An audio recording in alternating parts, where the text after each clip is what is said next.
during the replay. Welcome to Extraordinary Stories with Extraordinary People. Now, if you have been following me for any length of time, look, my phone just went on. If you've been following me for any length of time, you know that this has been a passion project of mine for around about the past year.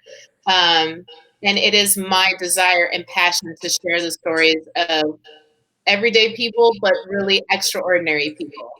And I took a little break, but now we're back. Now we're back, and we're back full force. And I'm so excited about what we're doing. And if you don't know, Extraordinary Stories, Extraordinary People is just a conversation that I have with people from all over the world that have been through some really amazing things in their lives.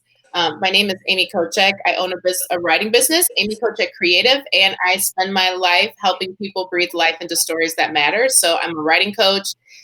Good morning, Cheryl. I'm a writing coach. I'm an editor. I am a ghostwriter. I am all things story related. And I am passionate about people's stories because it is the most valuable asset that we have. It's what brings us together. So my encouragement to anyone that's watching and who might be inspired by Tony's story, reach out to Tony. And we talk about that towards the end where you give your information. But that's always my goal, to connect us through the story, because social media is more than just a platform for us to share memes and videos. And not that that's a bad thing, but it's an opportunity for us to really connect to people. So with all that being said, welcome this morning. I am so excited about our guest today. I have Tony Wagner. So Tony, I'm going to throw the ball in your court and you're just going to take it away. I want you to start off by telling us who you are, any other relevant information you want to share about yourself, but tell us a little bit about yourself. So, thank you for having me. I really, really, really appreciate it. My name is Tony Wagner. I am I think, a pretty regular guy. I'm on Extraordinary People with Extraordinary Stories, so maybe I'm not as regular as I think. But Exactly. I have a 6-year-old daughter who's the love of my life. I have a fiance who I'm marrying in August, so I'm excited about that. But I'm just an ambitious person. I've actually found out that there is a level of potential on the inside of me, and I want to reach that full potential so I can minimize regret when it's time for me to slide in the home plate. So I want to be as much as I can to everybody that's around me, be an inspiration to other people. And my story, I guess, is somewhat extraordinary. I look back on it and I think, how did I do that? But when you're going through it and you know that this is not your final destination, it's kind of easy. So hopefully we can get into some of that shortly. Yes, very eloquently spoken. So let's get into it. Let's get into that extraordinary story. So take us to all of us have that moment in our lives, that point where the trajectory in our life changes. So take us there. What was going on before then? And then what happened in your life that became such a turning point that changed the trajectory of your life? So I was a personal trainer. Well, let's go back a little bit more. I lived in Houston, Texas. I moved to Washington, D.C. just on a whim, a phone call. My friend called me and said, I think you should move to D.C. I said, what makes you think that? He said, I was praying and God told me. Right? So I asked him, I said, that's funny that God would tell you and not tell me. I mean, so I said, if you want me to come and visit, man, just say you want me to come hang out for a few days. So I came to DC, and when I got here, like, lights started turning on. Like, people was walking up randomly paying for our dinner. Like, when we was out just hanging out, we was doing things, people were asking certain questions, and I just felt like I was on a dark road in Houston. And when I came to DC, the street lights started coming on so I could see a path. So I went back home. I quit my job. I packed my car. I gave away things that I couldn't pack in my car, and I moved to DC. And what gave me that confidence, and this is probably off subject, but what gave me that confidence, my mother and father didn't want me to go. But my father said these words: if it doesn't work, you can always come back home. And that actually pushed me to make it work because I had a pillow to fall on. Now I never used the pillow, I actually went back, but I didn't go back because I needed it. I went back because I thought I was homesick. Turned out I was sick of home. So when I came back to DC, I was a personal trainer. Started training people. It was cool. However, it wasn't creating a lifestyle that I wanted to live. So about 5 years ago, there was a lottery. It was like $1 billion, right? And I said to myself, I'm going to win this $1 billion lottery. And obviously, I didn't win. But Hmm. the day that I was the day that I was after the lottery, my daughter was sick. When I was asking myself this question, this is the question I asked: if I was to win the lottery today, what would I do tomorrow? Like when I win this $1 billion, what am I going to do with the rest of my life? I can't just chill. So I said I would do real estate. Well, I didn't win the lottery, but the next day I filled out every application online for a real estate opportunity. Because if that's what I would do with $1 billion, that's what I need to be doing now. So my daughter was sick. I had the opportunity to fill out every application possible. I filled out the applications. About 6 months later, somebody called me. I went, they offered me a position. I turned it down. It wasn't what I wanted. I didn't need a job. I was in a position to kind of handpick what I wanted. Hmm. I didn't need it, so I turned it down. 2 weeks later, they called me back with a better position, similar to what I wanted. I turned it down again. The third time I reached out to them and said, has anything changed? They said, yes, we have an opportunity that you wanted. I took the opportunity. From zero, from personal trainer, starting no sales experience, I made 6 figures in 6 months. So that was the first up. I got comfortable. And I thought that me actually, my mindset, that scarcity mindset, I started hoarding and trying to hold on to what I had accomplished versus using what the resources that I have to expand. So my mindset shifted from an abundance mindset to a scarcity mindset, and I found myself homeless. I was sleeping in my car. People ask, how did I do it? And because I worked out all of the time, I slept in gym parking lots. I slept in hospital parking lots because there's always a police officer there. And I Hmm. slept in hotel parking lots because they're typically kind of quiet. And in those moments, I had somebody ask me, how do you sleep in your car? I don't believe that you're sleeping in your car. I know you, I know what you've done. I just cannot believe you're sleeping in your car. And I said, it's easy. When you know that you are not going to be where you currently are, if you know you're traveling through, it's easy to do. And that's in a nutshell how I went from. So I'm in the car. I realized, Tony, the way that you got here was holding on to and not really knowing that you can expand. You thought it was luck. So you have to switch that. You have to turn that mindset. And I learned something in that. I was listening to Jim Rohn. And Jim Rohn said, life doesn't give you what you need. Life gives you what you deserve. So I knew that if I just worked hard, I could work myself out of the situation. Because what got me in the situation was me not pushing the gas and turning on pushing the accelerator and expanding. I got into that situation by contracting and feeling like that I have this, now I have to protect it. That's not true. I heard a guy say that money is like cow manure. If you stock it all up, it just stinks. If you spread it out, it makes things grow. Mm. So this small pieces of information, I use the information. I have thousands of books, literally physical touch. I have at least 1,000 books that I can touch. Have I read them all? No.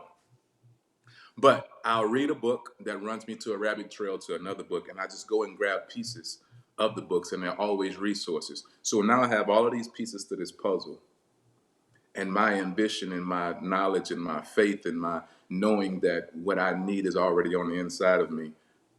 Every day I just place a piece of the puzzle. and it has allowed me to transition from being homeless, sleeping in my car for about 9 months. Now, 9 months in Washington, D.C. in the wintertime, it's not comfortable. Yeah, let's rewind for a second Yeah. Mm-hmm. because there's a lot in there Yeah. that I want to unpack. So the first thing is you're making six figures, Mm-hmm. and we went from six figures to homeless. Yeah. Fill in that gap. How do we go from there to homeless? Right. So, great question. For people who want to start a business. So, I was working for somebody else, six figures in sales.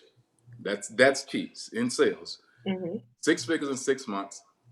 I did well, so I said, okay, I'm going to start a business, and I took a year off. Starting a business with the wrong mindset would land you in a car, sleeping in a hotel parking lot.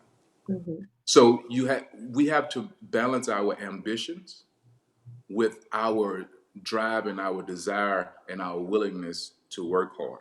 Because if you're not willing to sacrifice something, there is always a lever. And if you want to be very successful, let's say financially, you're going to have to give up some time, maybe socially. There's always a pay cost to action, is what one of the guys that I listen to. There is something you have to sacrifice. So I wasn't, that time of me going down is I wanted to start a business. I wanted to work for myself, but I wasn't ready as an individual. So I stopped selling the new homes, quit that, started my own business. It went down, and so did I. So that's how I actually landed in that car. So be mindful of,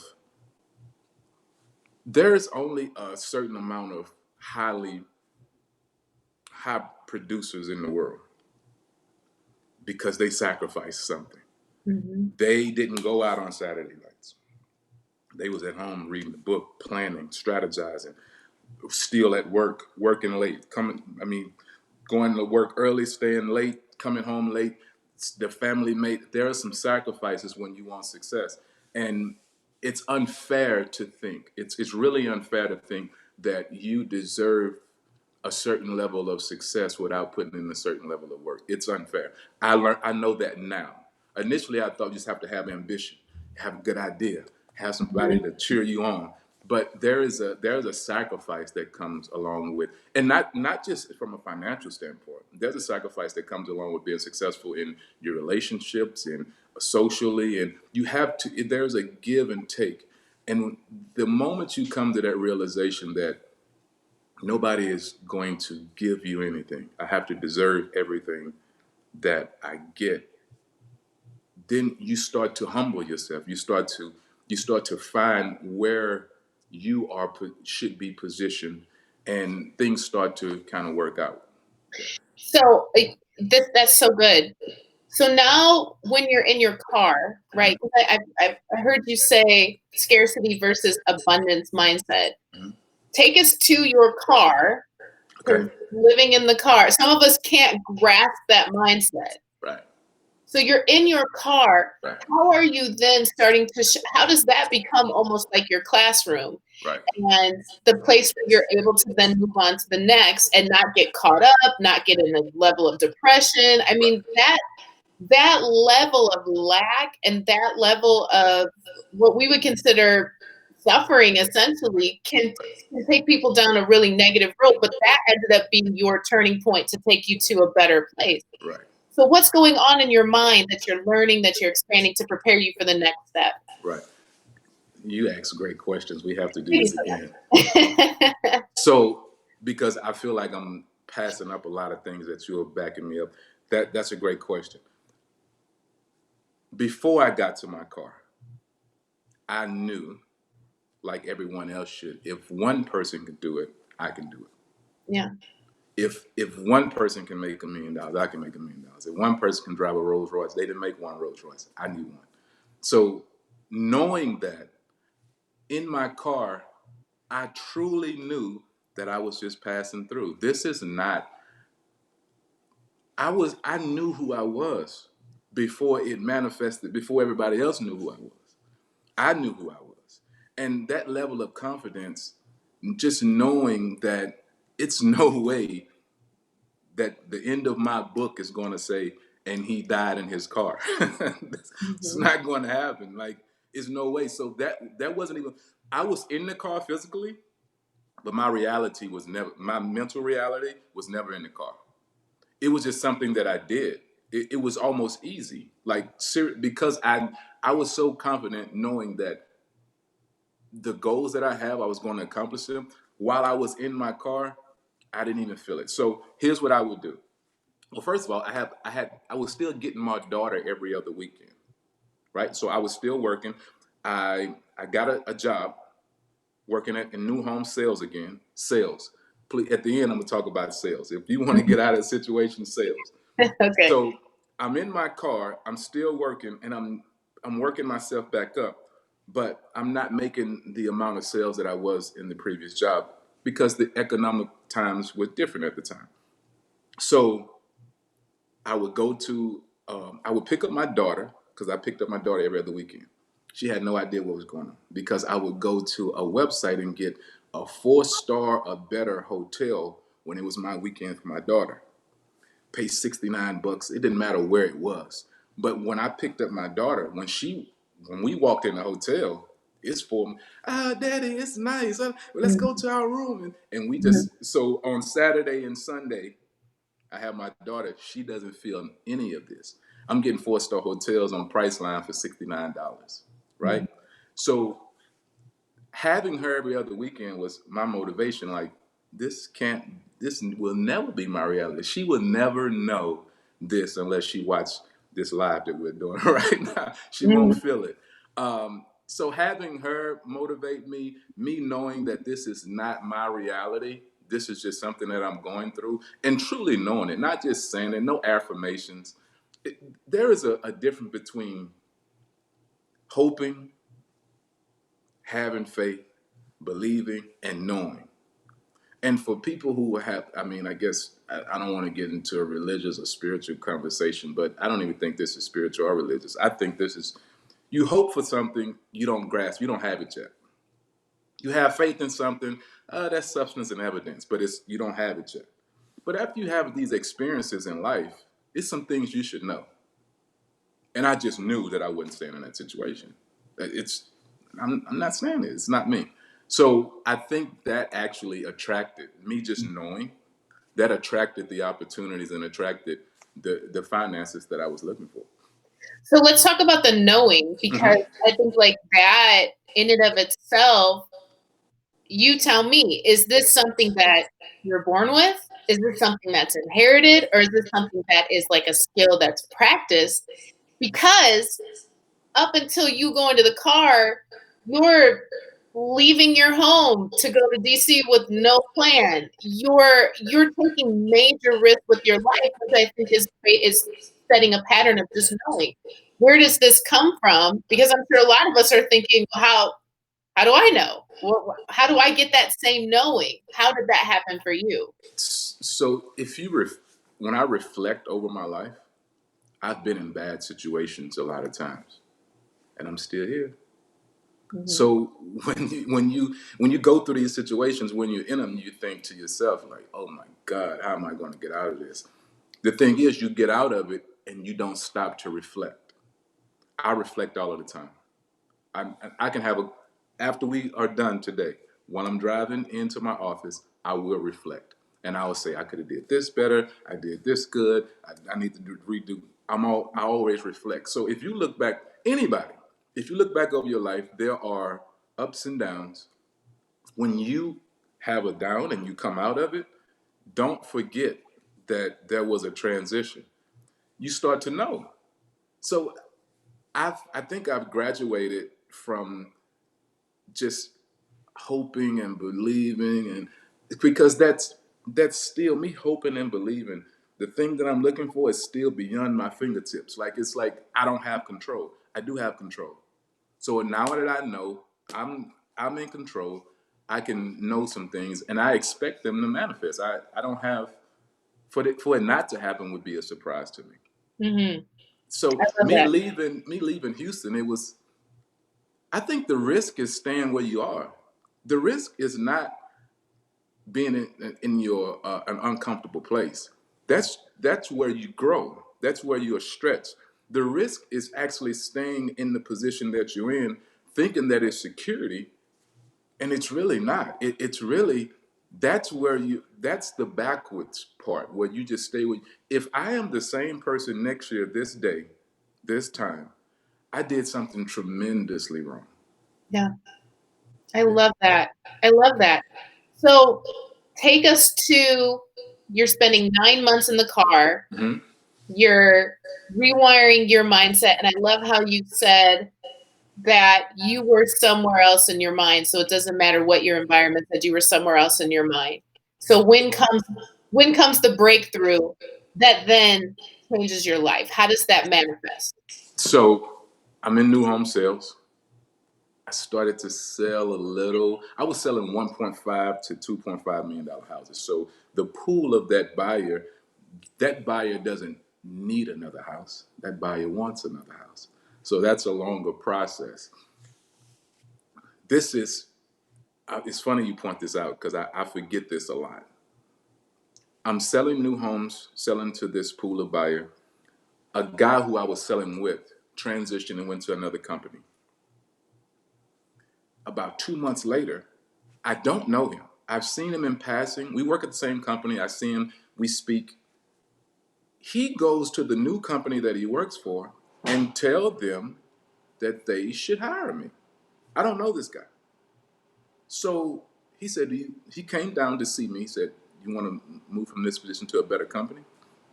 I was like, "Yeah." He said, "Okay, I'll put a good word in for you." I don't know him. I'm like, "Okay." He does it. I get a phone call, and this guy says, "Hey, I keep hearing your name. I've heard it from two different people.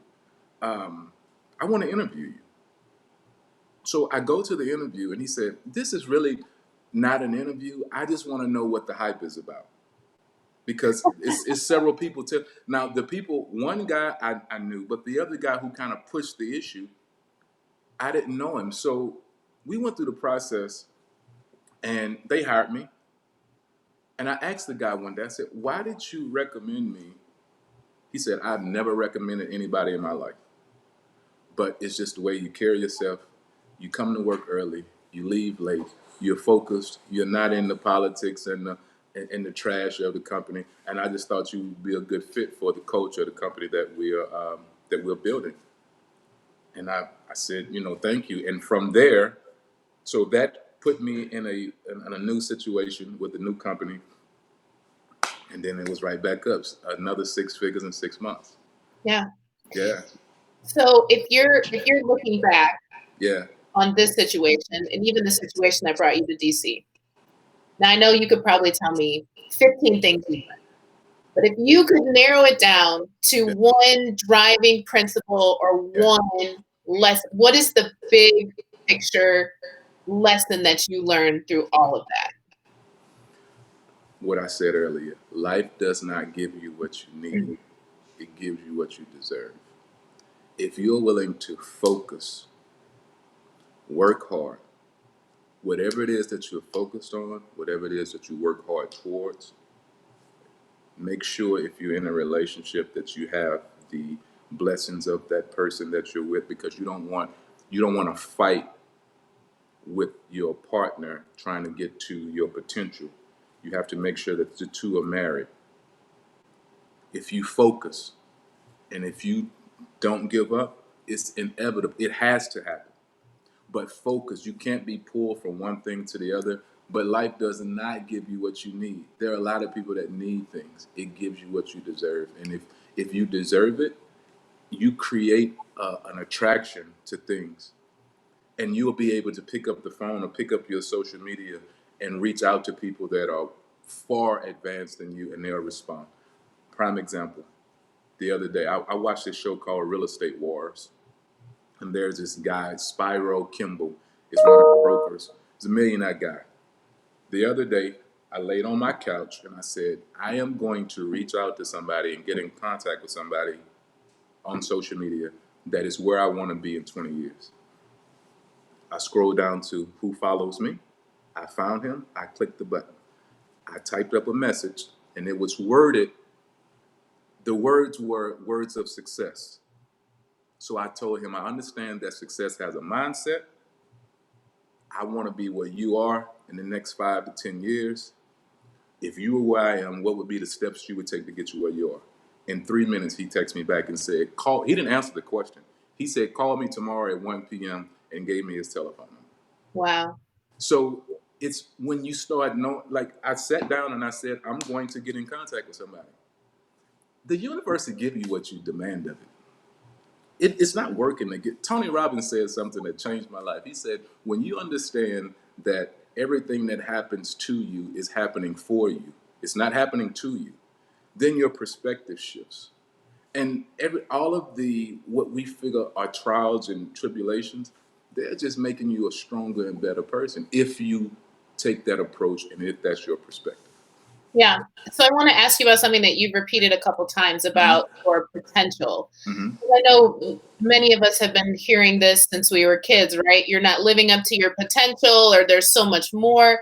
And sometimes instead of that being used as a motivational tactic, sometimes it's being used as guilt, and then we guilt ourselves saying, well, what is my potential and how do I do it? So my question is for someone out there that might be frustrated and saying, I know there's more, but I don't know what it is. How did you identify what is my potential? And then how did you then become in a pursuit to continuously reach it? Because there's no real end to like, okay, now I've reached it, Right. right? So what was that process like for you? I deal with frustration in that area every day. I feel like I'm way behind. I should be so far advanced, and I feel like that every person that have desires feel that way. It's my potential. Before yesterday, I would feel like my potential was just what can I produce? How fast can I produce it? How much can I produce? Where I can live where how I want to live and give away my overflow. And it was more financially focused. But when I spoke to the guy yesterday at 1 p.m., Hmm. he actually shared something with me, and he said, Tony, make sure and beware that when you are talking about potential, that it's 360. So reach your full potential financially while you're reaching your full potential as a father, while you're reaching your full potential as a spouse. So it makes sure that your circle is round and not warped. So my potential is I want to be able to get up and do what I want to do when I want to do and make a certain amount of money. Because for me, it's about time. It's not the money. I'm not going to buy anything with it. I might buy a car, a house, whatever. I don't do nothing with the money I have now. It's just I try to find ways to invest it and not lose it, but I don't need those things. I just want to make sure that I didn't cheat myself. And I know that the more I grow, the more I can share. So it's you'll never I don't think you ever be satisfied when it comes to potential. I do think you can be satisfied when it comes to your day-to-day activity. And that's what satisfies. When I wake up in the morning and say, I'm going to work and I'm going to kill it today, and I go in the office and I sell somebody a house and help somebody, and somebody called me when they close and said, if it wasn't for you, and I do everything that it is that's on my list, and the things that I don't do, I have a to-do list for the next day. That's me reaching my potential. I used to look at it in this broad thing. I have to look at it every 24 hours. How am I controlling these 24 hours? And when you look at it like that, you can start to see where you're making progress. Whereas if you say, I wish I should be 5 years ahead now, or I should have 5 million bucks now, you're kind of putting yourself in a bad, you're fighting against, yeah, you're putting yourself in a bad place. Yeah. So you've dropped so many really, really great nuggets for us, but I want to end it out with you talking directly to the listeners, whether live or on replay. And I know so many people that have that same scarcity mindset. Even if they're making, like you said, even if they're making good money, this mentality of there's never going to be enough and I'm never going to have enough and it's never going to be good enough. What would you say to that person to shift them from a mindset that's keeping them almost trapped into a mindset that expands, that allows them to be in abundance so that they can start receiving, like you said, what they deserve and not what they think they need or what they want, what they deserve? How can they start making that shift, maybe without having to live in their car? Right, right. So first, make sure that you know that what you acquired to this point was not luck. You used some gift or some ability or some skill that you have to acquire that. If you feel like it is luck, you need to develop a skill, develop your abilities, because once you understand that you are an asset to society, then that scarcity mindset starts to leave. Right now, if somebody called me and say, Tony, you're fired, the company that I work for said, we don't need you no more. 24, 48 hours, I have another situation because I know how to sell, because the skill of sales is always needed. I was sleeping in my car, I was still going to sales class. I, I was pinching pennies to pay for my sales class, but I didn't stop investing in the resources that would allow me or prepare me or propel me out of my situation. So I know that I'm an asset to develop a skill, whatever you're doing right now. If you're not giving it 110%, start giving it 110%. If whatever position you're in right now, go to work and don't look for ways to do the least and get the most. Look for ways to do the most. Napoleon Hill, Law of Success in 16 Lessons. There's one of the laws says it's the law of doing more than you're paid for. You will always create an economy if you always go above and beyond and do more than what you're paid for. So when you understand that you have a skill, have an ability, have a gift, and you start to develop that skill and prepare yourself for more, then more is automatically attracted to you. Yeah, I love that.